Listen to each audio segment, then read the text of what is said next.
My name is Susan. I'm a thyroid eye disease patient. I live in Maine, and I've been living with thyroid eye disease since 2018.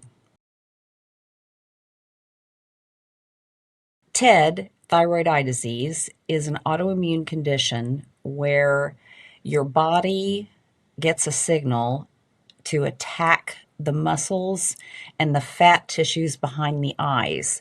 This causes those tissues to swell and become inflamed, which lead to the symptoms of thyroid eye disease, primarily double vision and proptosis, where the eyes bulge out from the eye sockets farther than they were meant to be. It's a lifelong condition. It doesn't go away, or at least not yet. And it's something that can be managed, but can be very life altering.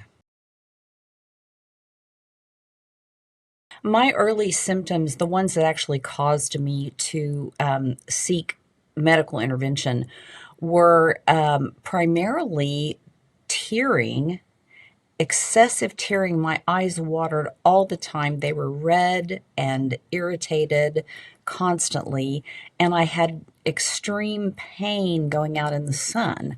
Just being out in the sun was horrible. It just hurt. And I was actually scheduled for annual exam with my optometrist, and I just sort of assumed that it was all seasonally related to allergies. It was in the summertime when everything is blooming, and she looked at me and she said, "Do you have thyroid problems?" And I was at the same time that this was going on, I was working with my primary care physician to discover that I actually did, in fact, have Graves' disease. And I didn't have a diagnosis at that time. And I said, "Well, I might." And she said, "I think you might have thyroid eye disease." And she referred me then to an ophthalmologist in her practice who did, in fact, confirm thyroid eye disease.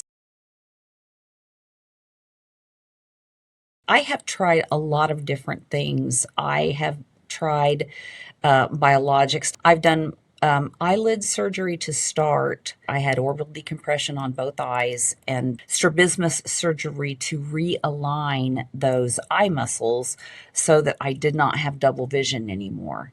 And those two things worked very well. It has helped ease symptoms, but I still fight thyroid eye disease. I got to a point before I did orbital decompression where I was unable to drive. I was really struggling with activities of daily living. Going up and down stairs when you have double vision is difficult, and we have stairs in our house. I had to do everything with one eye closed. I reading, and I'm a seamstress. I love to sew, and sewing is extremely difficult with double vision. So I stopped doing all of those things. And because I couldn't drive, I couldn't work. And I also didn't feel like my vision was good enough to actually work as a pharmacist. I felt like I was not going to be able to operate in a safe manner for my patients.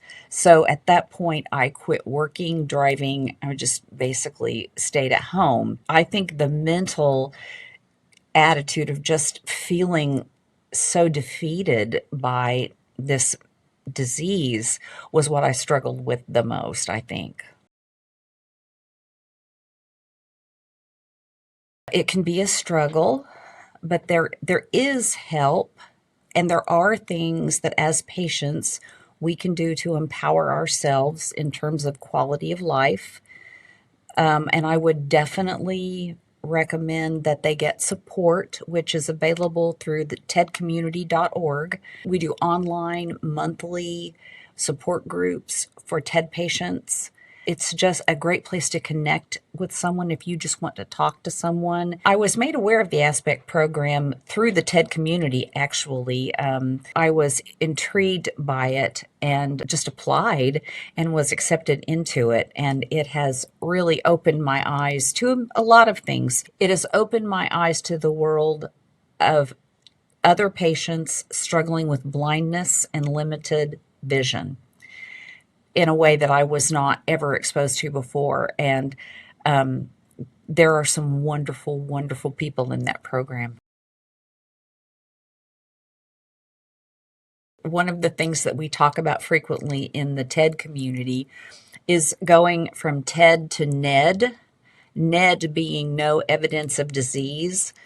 So we would like to dump TED and find Ned.